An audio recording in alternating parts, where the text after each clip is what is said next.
Hi, my name is Olivier Lafont. I'm an author and actor living in Paris. I'm the author of Rise of the Midnight King, a children's adventure and fantasy novel published by Talking Cub. And I'm happy to say that it has been nominated for the Neev Book Award this year. Uh, Basically, Rise of the Midnight King is an adventure and fantasy story about six kids on holiday in the town of Devagarh. It's a fictional town. It's a remote village in Kumaon. And these six kids get drawn into an adventure with rakshasas and magicians and ghosts. They soon discover that they are tied to the history of Devagarh through their family and begin to develop fantastic magical powers of their own. And as much as this is an adventure and modern fantasy novel, it's also a story about discovering yourself, since each kid's power is an expression of his or her own personality. I will now read a small passage from Rise of the Midnight King. Finally, they came to a halt when the land leveled out and the path ended at a small terrace of uneven dirt. The terrace widened to the left to border the rushing water of the many streams that ran between the two hills. The sound the streams made was cacophonous, and they had to nearly yell to be heard. "Where is he?" Shari cried as he hopped down from the path to the terrace. "Here," Trikaya complained as she held out Kumar 14 at arm's length. The cat's claws windmilled with pathetic menace as he emitted a warbling roar. Tal was in the process of tying a thin rope around his neck. She always had that kind of stuff on her. Shari felt an automatic swelling of pride for his sister's smartness, but quelled it, reminding himself that they were playing on different teams now. "I think we should go back," Safir piped up nervously, looking around. Not around at the bushes, oddly, but up into the trees. Shari looked up as well, his heart starting to stir strangely. "Yes," Iti said, pulling her sister close to her. The group was slowly coming together, everyone back to back, staring out into the jungle. Something's not right. What had happened? The jungle, which had seemed wild but still fairly normal, now seemed an impenetrable darkness, full of hidden menace.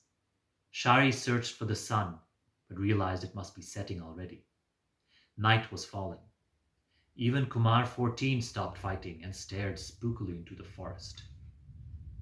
"Guys," Safir said, his voice squeaking, can you hear that?" The children fell instantly quiet, straining their ears to hear. The silence was painful. Their hearts beat a thunderous frenzy. Shari began to answer no, if only to try to break the unnatural calm.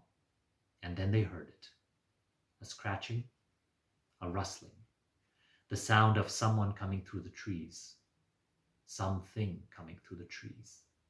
They turned now with popping eyes and open mouths, staring up and up and up. For a second, they couldn't make sense of what it was. It seemed like the trees themselves were fighting, pushing against each other. And then they realized the thing that was coming was huge, 20 meters tall, and was pushing two trees aside to step onto the terrace. They glimpsed a flash of eyes up there, of massive crooked hands bending the tree trunks aside like reeds. And then it spoke. "Cat." And then the monster rushed straight at them. So Rise of the Midnight King is actually my third book in traditional publishing. My first book was Warrior, which I published with Penguin. And after writing Warrior, I wanted to write something for a younger readership, something that would also reconnect me to my own favorite literature from my own childhood. One of the clear, I think, children's literature that you could look at and say you can see certain similarities would be Enid Blyton's work, most specifically Famous Five and Secret Seven, because it's about a group of kids who are off on an adventure on their own. The other books that really impacted me when I was younger, there was Lloyd Alexander's Chronicles of Prydain, Brian Jacques' Redwall books, and also Amachita Katha comics. I wanted to write a story that had Indian roots, but also an Indian modernity. and that would also have an international dimension, which actually then would be a reflection of me because I have both French and Indian culture in me.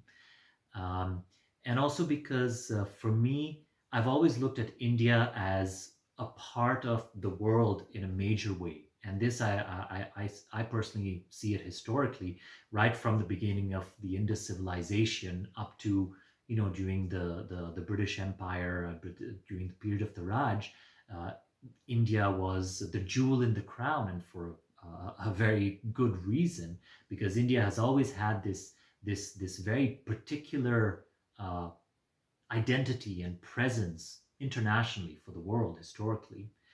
I also wanted a story that would hopefully give my readers that kind of Enid Blyton feeling that I had when I was a young reader, but in shall we say a more modern version and context that would be more familiar to them.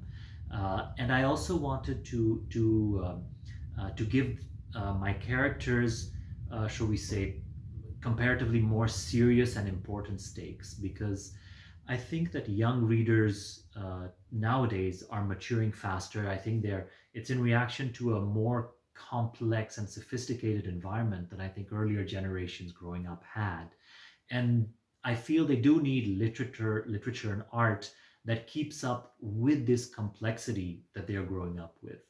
So these are some of the themes and intentions that are present in Rise of the Midnight King that you would also see in some of my other books, like Warrior for a more adult readership, and then in children's literature for my latest book, Upin Leela Lost in the Caribbean, you'll find these same ideas and themes and intentions reflected in those. Um, and there's also, if you will, almost kind of a sense of duty that I feel to present stories with moral dimensions. I think children are far deeper intellectually and emotionally than is generally thought. They do deal with dilemmas of, for example, and these are simplistic examples of, who's behaving well or who's behaving not so well. Should they do this thing because it's right, or do that thing because it's easier, even if it's not so right? So these are just simple examples of the kind of moral dimension that I like to look at, and I'd like to be able to present stories where hopefully the readers feel that the experiences and concepts that they're reading kind of mirror their own concerns. That's important to me, because I know it was important to me when I was a young reader, and I moved from France to India when I was 7, and I felt a great deal of cultural displacement, not speaking any English or any Hindi, growing up in India at that point. And it was through reading that I was able to connect with India on the one hand, and then to reconnect with who I was and who I thought I was. So, in a nutshell, that's what I wanted to tell you about Rise of the Midnight King. I'd like to thank the Neev Literature Festival for nominating me for the Neev Book Award. I do hope you enjoyed this video and will be motivated to read more and more and more. I know I'll keep writing, and I hope to meet you on the page sometime. Happy reading.